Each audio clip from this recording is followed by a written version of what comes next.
Hey, thanks for tuning in. My name's Stu.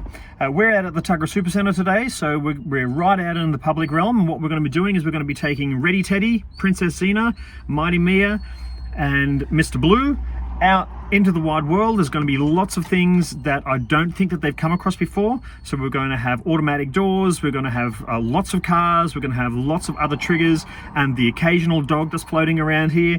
So we're going to be looking at making sure that our students remain enthusiastic about what they're doing. Training is supposed to be fun, and we want things to be beneficial for them. But through that, I also want to make sure that they can maintain a certain level of effort so that they can continue to default to attention and doing the things that they've been asked to do. If they can perform, then things are going well, because that leads us to execution, and that's the whole purpose of spending that previous 6 weeks in developing a skill set so that we can actually apply it into real world situation. So as we head into this phase, I'm looking again for enthusiasm. Are they showing me that they're able to do the things that we want them to do and look like they're having a good time? Are they able to maintain an effort despite the triggers that are around them in real world situations? And are they able to execute to the situation? So enough chatter from me. Let's get in. Let's see how these guys go. First we have Mighty Mia.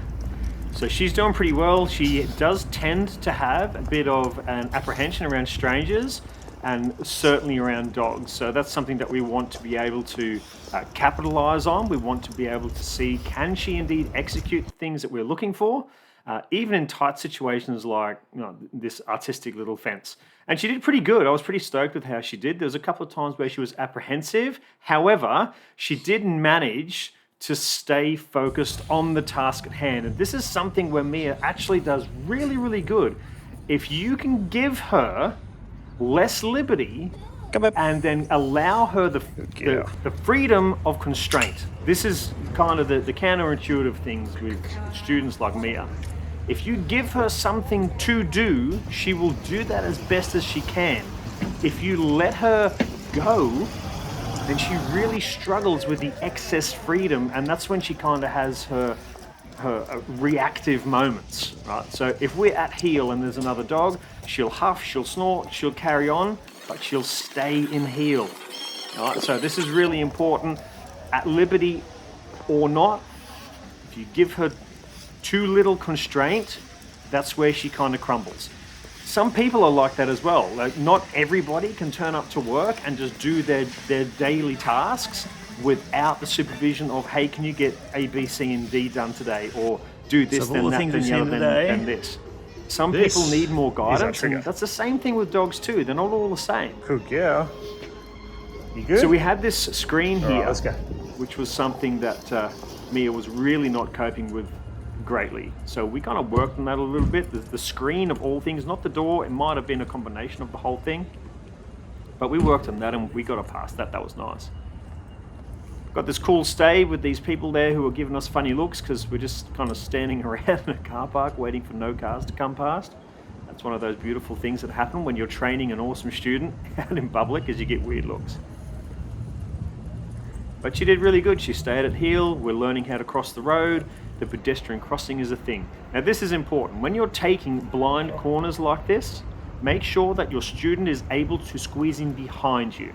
When you're taking wide corners like this, again, you're making sure that they're lagging behind you. So in here, this is the dog wash station at the pet stock.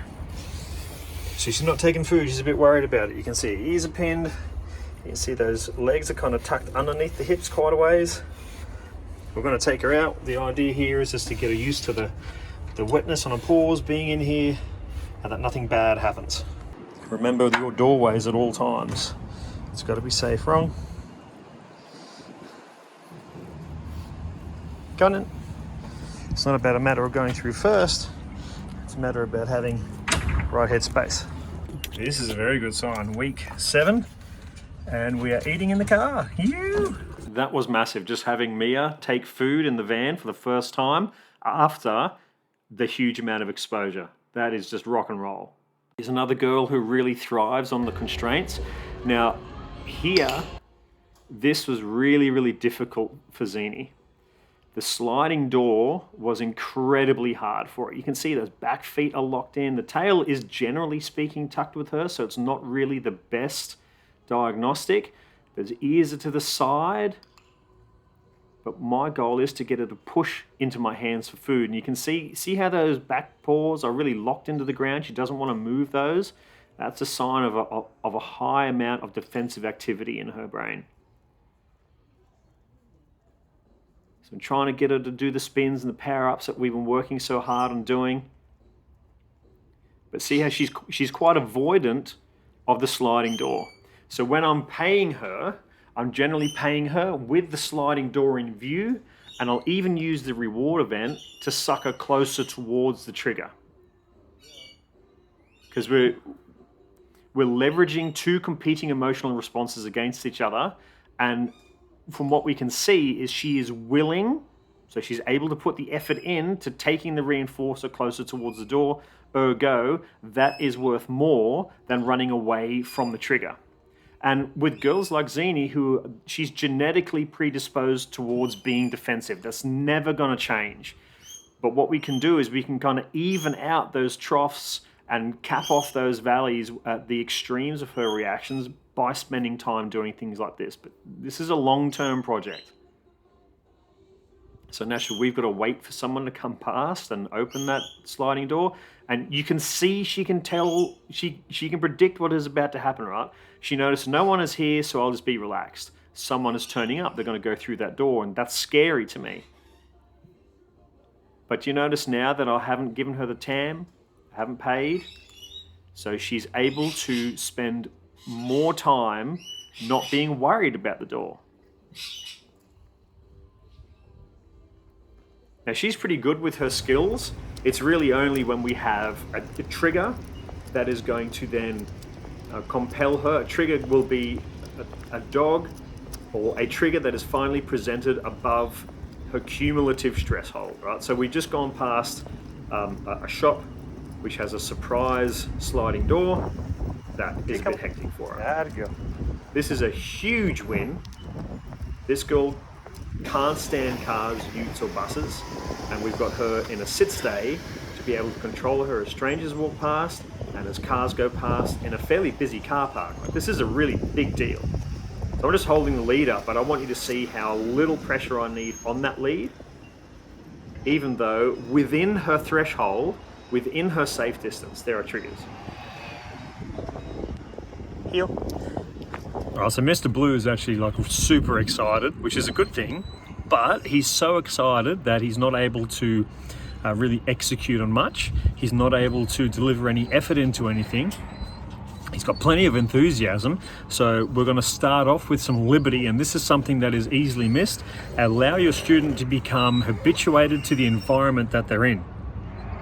That means that as they get used to the new novel situation, their enthusiasm is going to go down, and that means then that their mental clarity is going to go up, because the more adrenalized, the more excited they are, the less that they can really think their way through situations. So we've got to give them the time that they need in order to chill out before we push on.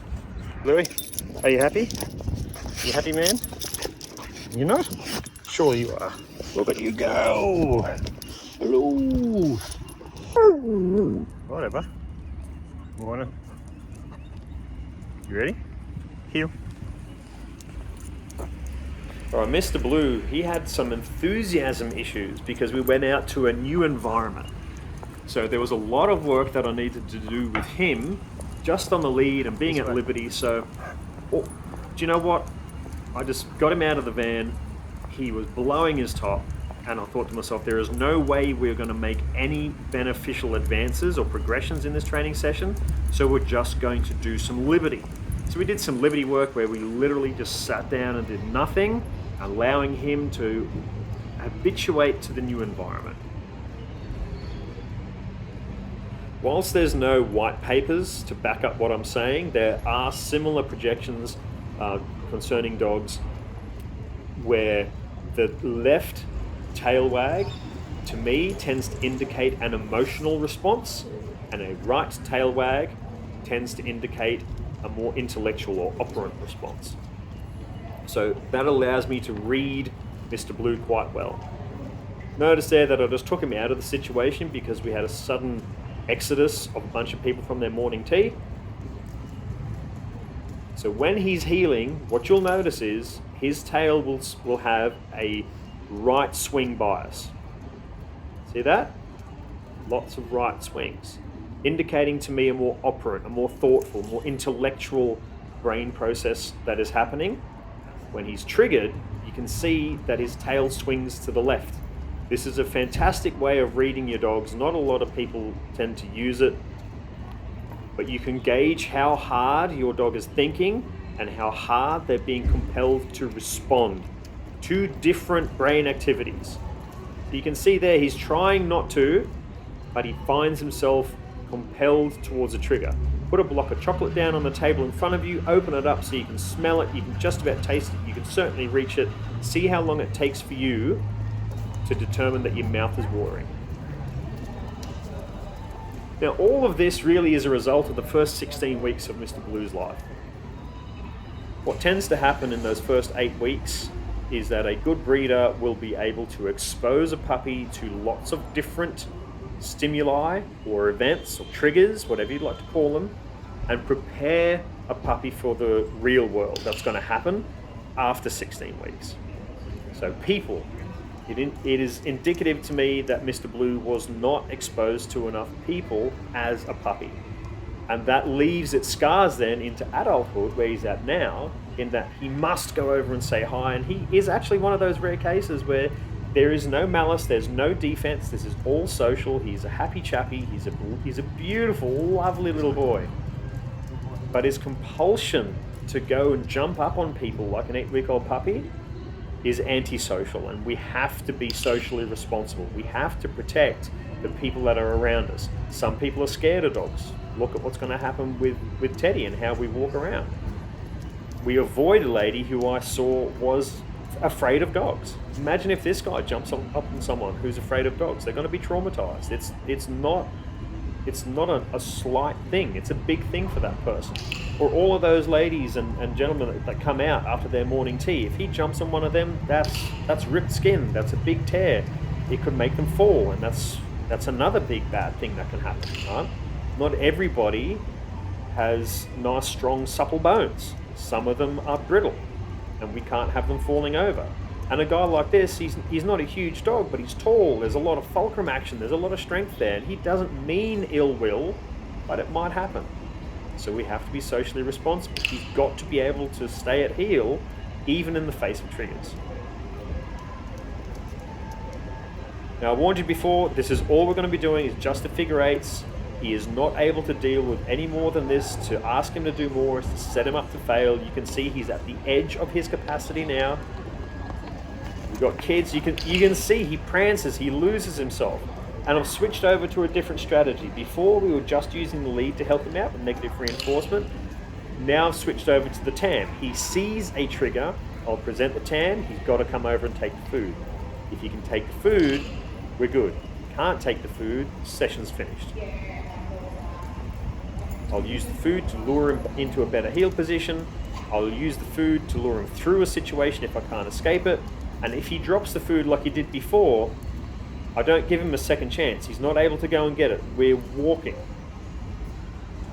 Why? Because that is going to build a little bit of frustration, and the next time he takes food, it's going to mean so much more to him. This is a learning environment. I'm supportive of his benefit. I'm supportive of him getting better. I'm not supportive of him staying where he's at.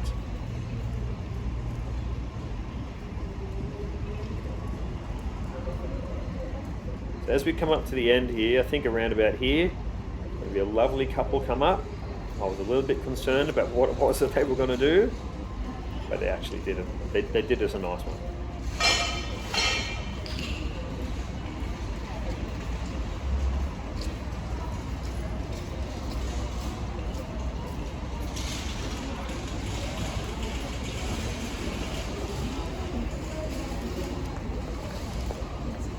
Someone's left a phone.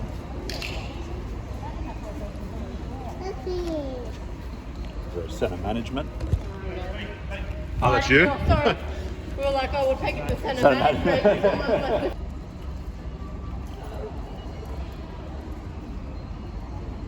I don't know how many triggers we've had walk past, but he has remained consistent and permanent in his manner of expression, i.e. his enthusiasm is the same all the time. And every single trigger that walks past is a lesson for him to learn. And like I said before, we have multiple different strategies that we can use. I can just rely on the lead to bring him back into heel. I can use the click, the tam, in this case a clicker, and I can from then be able to get him into a better position, and I can, either way, I'm teaching him what to do when he's triggered.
Here's Ready Teddy. He's made it into Bunnings. What a champion.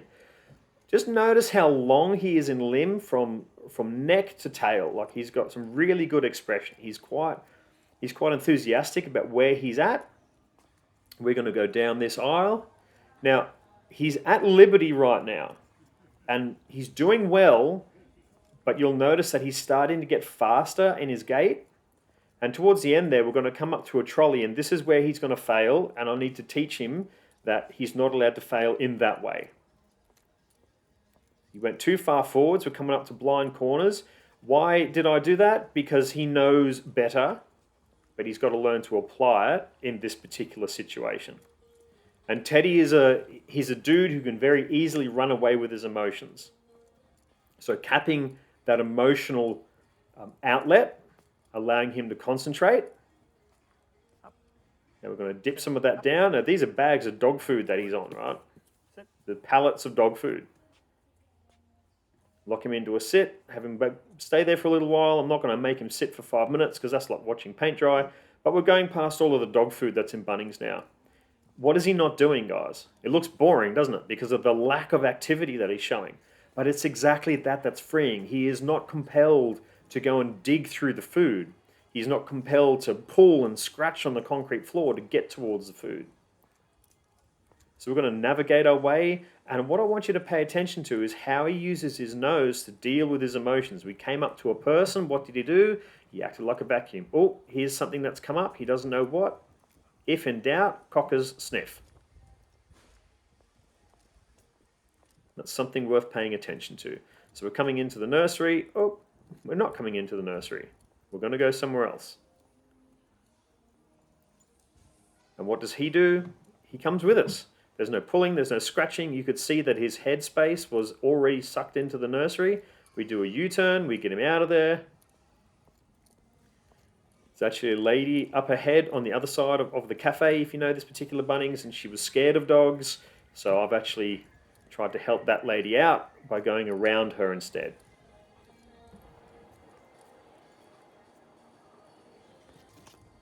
The old bean is doing pretty good.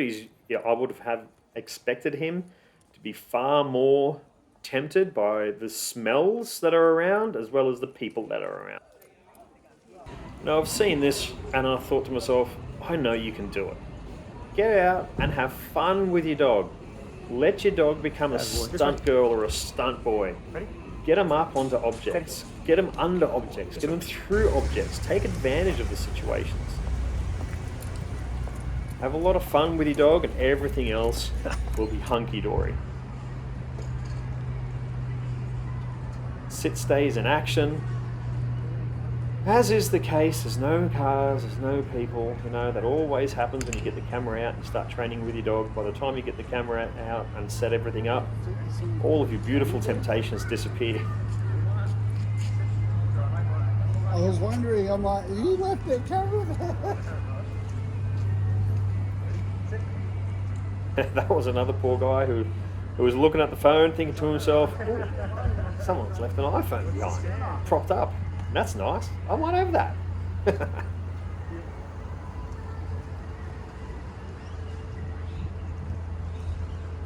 Good work, Teddy. Good boy. All right, so that was actually a pretty good session. We could learn a lot about our dogs. Ready Teddy is extremely stable.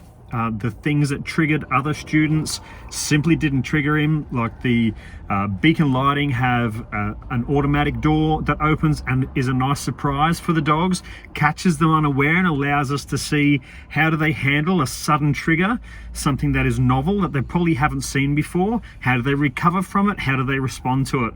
And you could see from Teddy, there was no response. He just kept on going, which is good. The sound genetics, there's some really good things going on there.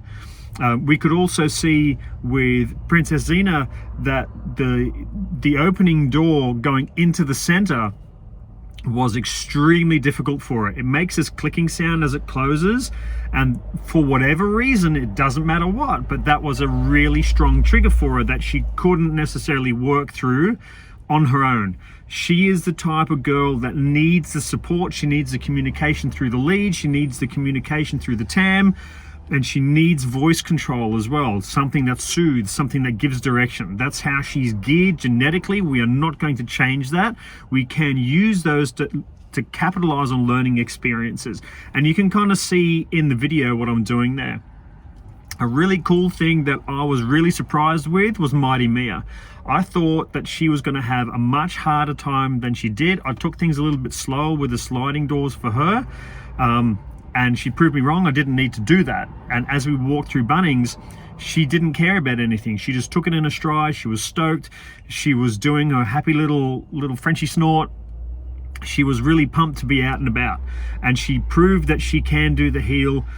She can do the work that needs to be done, crossing roads, waiting, not going at other people. In the previous 6 weeks, there have been times where she's lunged at kids, where she's been super nervous around people. And this time around, because there's so many of them, it reduces the intensity of the individual trigger, but it also suppresses some of that defensive response. And that allows us to normalize and rehabituate her over the course of term. Now, Princess Xena, we talked about her. Mr. Blue, he had some issues where he was so enthusiastic, so stoked to be out and about, that I took a couple of different directions with him, and we've talked about those in the video, trying to teach you guys how you can teach your students to be more neutral in certain situations, and showing you certain strategies that you can then deploy and use over time, whichever one benefits you guys and that you guys can really use out in the streets. But the most important thing here was they all responded to their TAM, they all took food, they all showed enthusiasm, they managed to sustain the effort as best as they could in the hopes of their TAM, very important, and they all managed to execute. So I'm pretty happy with where we're at. We didn't have a single episode rooted in defensiveness where things got tense. That's really good. There was lots of thinking involved for our students, even for those situations where the trigger was a little bit too high. So thanks for sticking around. Don't forget, like, rate, review, subscribe, share, get the message out there, because if you like it, other people like you will like it, and then the word gets out and everybody can benefit. Thanks, guys.